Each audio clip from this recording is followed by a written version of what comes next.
السلام عليكم ورحمة الله. النهارده إن شاء الله هنتكلم على كرسي السفرة اللي قدامكم دوت. طبعا دوت كده الوش بتاعه، وده الظهر بتاعه لسه ما اتشطبش. ماشي، بيركب كده ماشي، وفوق منه حزام زي كده ماشي لافف عليه. يعني هو الظهر على جزئين، الجزء دوت والجزء ده هيبقى وراه زي حزام هيدي شكل للكرسي ده اللي هو نازل جديد بالنسبه لكراسي السفره المودرن. طبعا الكراسي ديت من افضل الكراسي اللي نزلت في كراسي السفره عامه كلها، غير اللي هي اللي ليها ظهر والكلام دوت، اللي هي الخشب الموبيليا والكلام ده الافضل، ده افضل حاجه. اللي عايز يجيب من الكراسي اللي هي نفس الستايل كده. في الستايل دوت بيبقى مقفول، وفي منه بيبقى مفرغ. انا هو الافضل انا بالنسبه لي انه مفرغ، لانه بيدي راحه اكتر في القعده، وبيبقى فيه مرونه في القعده، غير اما يبقى فيه خشبه زي دي كده بيتحط فوق منها السفنجه، فبتبقى ماسكه شويه في القعده. اما لو ما بتفرقش مع ناس اللي هي اللي ديت جامده ولا بتاع، فده يبقى دوت بالنسبه لهم افضل. طبعا لو سيبنا دوت على ما هو كده هيموت لي السفنجه بتاعتي، فلازم ده يتفرغ عشان يدي نفس للسفنجه تعيش اكتر. طبعا السفنجه اللي انتوا شايفينها دي سفنجه كثافه 45، ديت اصلا ما بتجيش قطعة واحدة، يعني فرخ مثلا او لوح 7 سنتي، لا ديت بتبقى مرتبة كاملة، لوح كامل بتبقى 14 سنتي، وانا بقطعها النص فبيديني ال7 سنتي بتاعتي دي او 6.5، بحطها فوق الكرسي بتاعي. دي بتديني متانة اكتر وحاجة اعفى، لان ال7 سنتي اللي في السوق ما بيبقاش فيها 45 قد كده، فده حتى لو فيها 45 بيبقى طري، ما بيبقاش زي ده. وده مش ناشف للدرجه، لا ده فيه مرونه، غير صبة السفنج اللي هو الرفايع. فطبعا هنيجوا هنا هنخرم. طبعا هنا عشان فيه حرف فيه تحت ماسك الخشب، فلازم نبصوا ونشوفوا احنا هنخرم فين.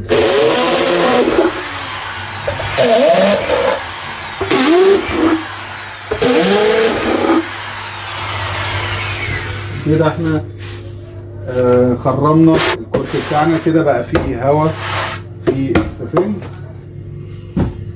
زي ما انتم شايفين كده.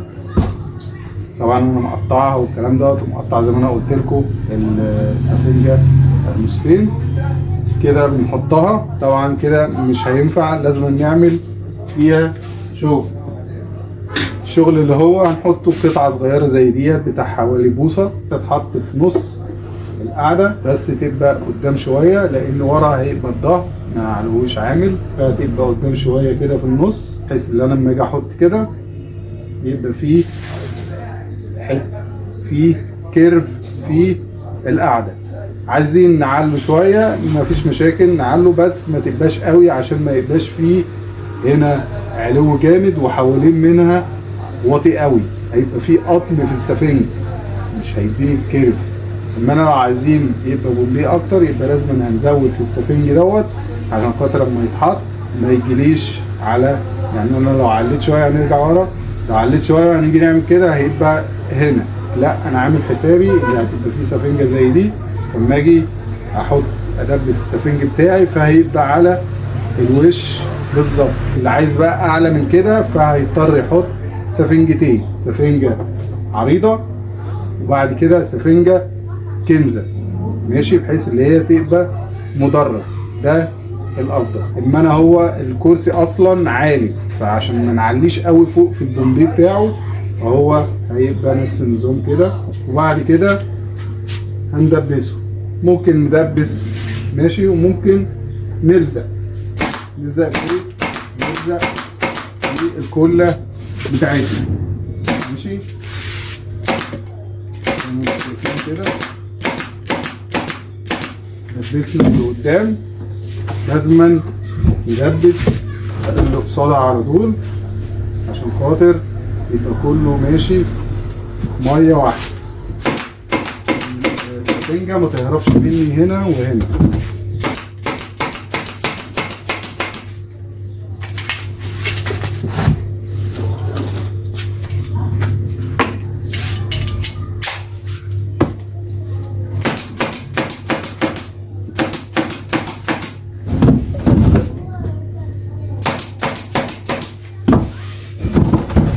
زي ما انتم شايفين كده بتاع ماشيه معايا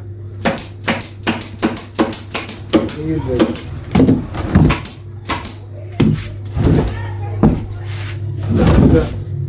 عملنا القعده بتاعتنا. طبعا بيبقى فيه طبقه فايبر هتتلف كده وتاخد الوش معايا، فهتعمل بومبيه قدام عشان ما يبقاش اللي هو الكلاسيك ويبقى شكله ستريت كده عادل. لا، لازم يبقى فيه فايبر عشان يديني النفخه بتاعتي.